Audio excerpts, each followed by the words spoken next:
Well, in an effort to secure America's borders and safety, the Trump administration is considering a new travel ban on the citizens of more than 43 countries due to policy and security reasons, according to officials familiar with the planning.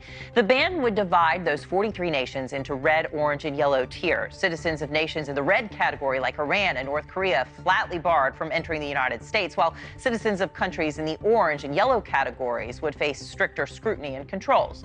Trump also issued travel bans targeting Muslim countries during his first term as president that were repeatedly challenged by the courts and protested in the streets. Donald Trump has done it again. 5 Caribbean nations are now on the verge of facing serious travel restrictions, and Caribbean leaders are not happy.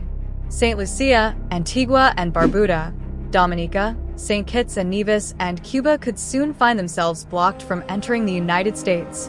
But why? What's really behind this latest move from the Trump administration? And could Jamaica and other Caribbean nations be next? Let's break it all down.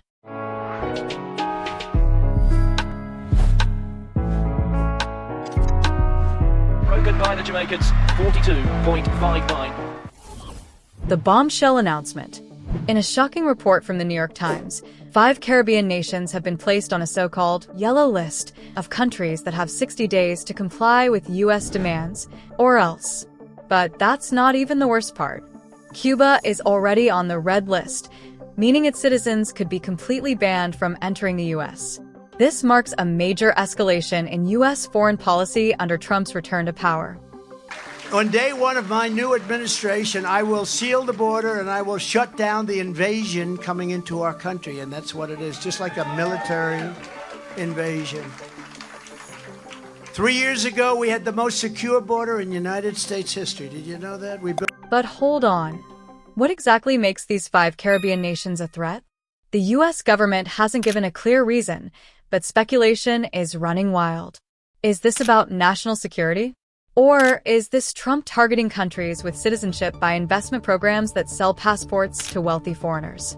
And if so, could this be a warning to other Caribbean nations like Jamaica and Barbados? The bigger picture, Trump's immigration crackdown. We've seen this playbook before. Back in 2017, Trump's first presidency saw controversial travel bans that targeted Muslim-majority nations. And we will keep radical Islamic terrorists the hell out of our country, 100%. Now he's expanding that playbook.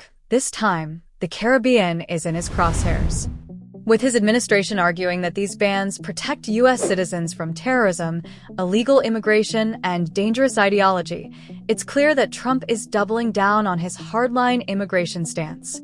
But critics are calling this a blatant attack on small nations that depend on tourism, trade, and U.S. relations to survive. So we're going to the Winter White House. We're going to be working all weekend, and we'll see you down there. Thank you. Thank you very much. Regional leaders are now scrambling to respond. CARICOM, the Caribbean community, is already calling for an emergency meeting to address the fallout. But will they have any real power to stop the U.S. from imposing these restrictions? Section 3. The case of Turks and Caicos. A warning sign.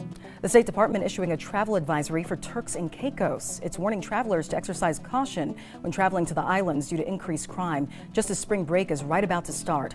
Now, the department says Turks and Caicos has limited resources for investigations. Visitors are advised not to walk alone at night or answer doors for unexpected visitors, and not to resist during robbery attempts.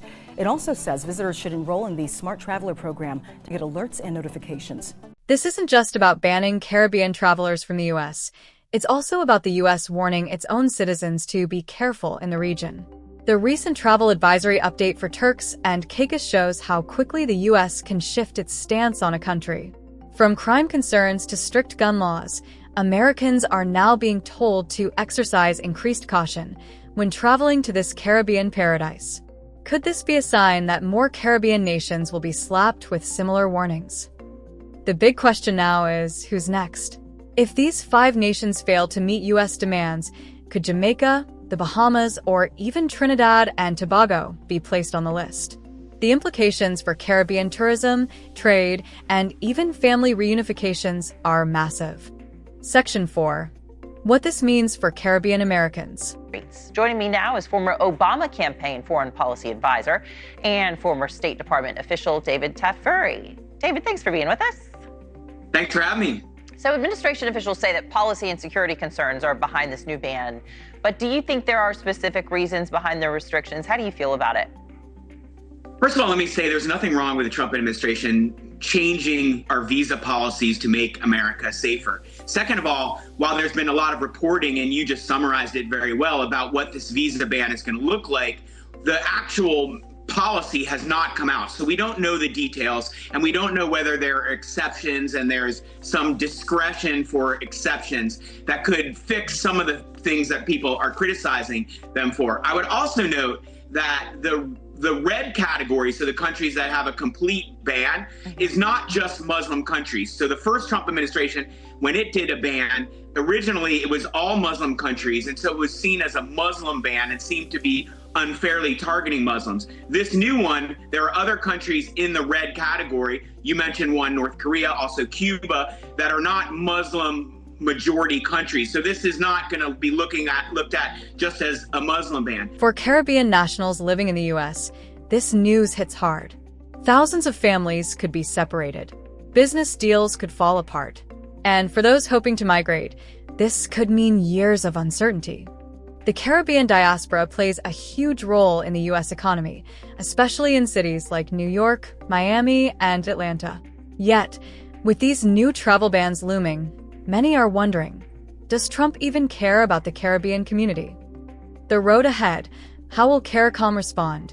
So what happens now? Did the meeting decide whether or not it is important to now hold discussions at the highest level, and I say the very highest level, with the United States on that issue? Absolutely, and as I said, I don't want to place a date, but as recent as this morning, we were in contact with the Special Envoy of the President of the United States of America for Latin America and the Caribbean, and we fully anticipate that there will be a high-level meeting soon. Thank you. CARICOM leaders are pushing back, demanding urgent talks with U.S. officials. But let's be real, does Trump listen to anyone? The Caribbean must now decide how to respond, whether through diplomacy, trade negotiations, or even legal action. U.S. trade policy.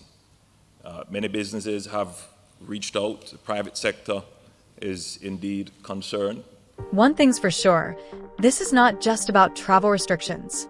This is about power, politics, and control over small island nations. Will CARICOM stand strong? Or will Trump's policies crush yet another set of developing nations? What do you think? Is Trump right to impose these restrictions? Or is this an unfair attack on the Caribbean? Should CARICOM fight back or try to negotiate? Drop your thoughts in the comments below. And if you want to stay informed on the latest Caribbean news, hit that like button, subscribe, and turn on notifications. Let's get this conversation going, because this is one issue we can't ignore.